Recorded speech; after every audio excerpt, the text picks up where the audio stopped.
MP Congress की देर शाम आ सकती है कार्यकारिणी की सूची।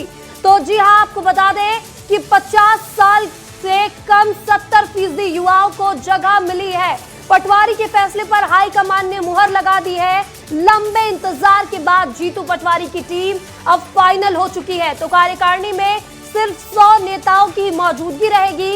एससी, एसटी और ओबीसी को यहां पर 70% आरक्षण मिला है। हर जिले से 2 नेताओं को कार्यकारिणी में शामिल किया गया है। पहली बार कोई कार्यकारी अध्यक्ष नहीं बनाने का फैसला लिया गया है। तो बता दें, कोई भी कार्यकारी अध्यक्ष नहीं बनाया गया है, इसका भी फैसला लिया गया है। कार्यकारिणी के साथ ही 4 और समिति भी बनाई गई है, जिसमें आपको बता दें स्थानीय पॉलिटिकल अफेयर्स, प्रबंधन, सदस्यता और अनुशासन समिति बनाई गई है। और इस खबर पर ज्यादा अपडेट के साथ हमारे सहयोगी विवेक पांडे हमारे साथ जुड़ चुके हैं। विवेक, एमपी कार्यकारिणी, कांग्रेस की कार्यकारिणी का लंबे समय से इंतजार था।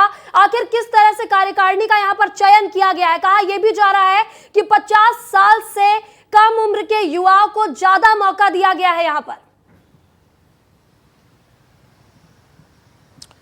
देखिए महिमा, एक बड़ी बात है कि इस कार्यकारिणी की सूची जो आज शाम तक जारी हो सकती है, अगर आज शाम को जारी नहीं होती है तो सोमवार को जारी कर दी जाएगी। सबसे महत्वपूर्ण बात है कि इस कार्यकारिणी में नेताओं को शामिल करने के लिए जिला स्तर से रिव्यू किया गया। और सबसे महत्वपूर्ण बात है कि यहाँ पे ये बताया जा रहा है कि इस सूची में हर जिले से 2-2 नाम लिए गए हैं, उन्हीं को शामिल किया गया है। और सबसे महत्वपूर्ण बात है कि 100 लोगों की सूची होगी, जिसमें से 12-15 उपाध्यक्ष बनाए गए हैं और 50 से 55 महामंत्री होंगे और कोई भी सचिव नहीं रहेगा, कोई भी कार्यकारी अध्यक्ष इस सूची में नहीं रखा जाएगा। सबसे एक बड़ी बात है कि इसमें 4 और कमेटियां बनाई गई हैं। सदस्यता को लेकर स्थायी कमेटी एक बनी है, एक प्लानिंग को लेकर कमेटी बनाई गई, एक अनुशासन समिति की एक दूसरी रिवाइज कमेटी बनाई गई है। और सबसे महत्वपूर्ण बात है कि ये तमाम सारे जो लोग रहेंगे उसमें 70% युवा रहेंगे और 70% आरक्षण ओबीसी, एसटी, एससी और एससी नेताओं को रखा गया है। और जब हमने देखा था कि कमलनाथ की जब पहली सूची उस वक्त जारी हुई थी, तब कमलनाथ 2018 में जब मध्य प्रदेश आए थे, उसके बाद जब कार्यकारी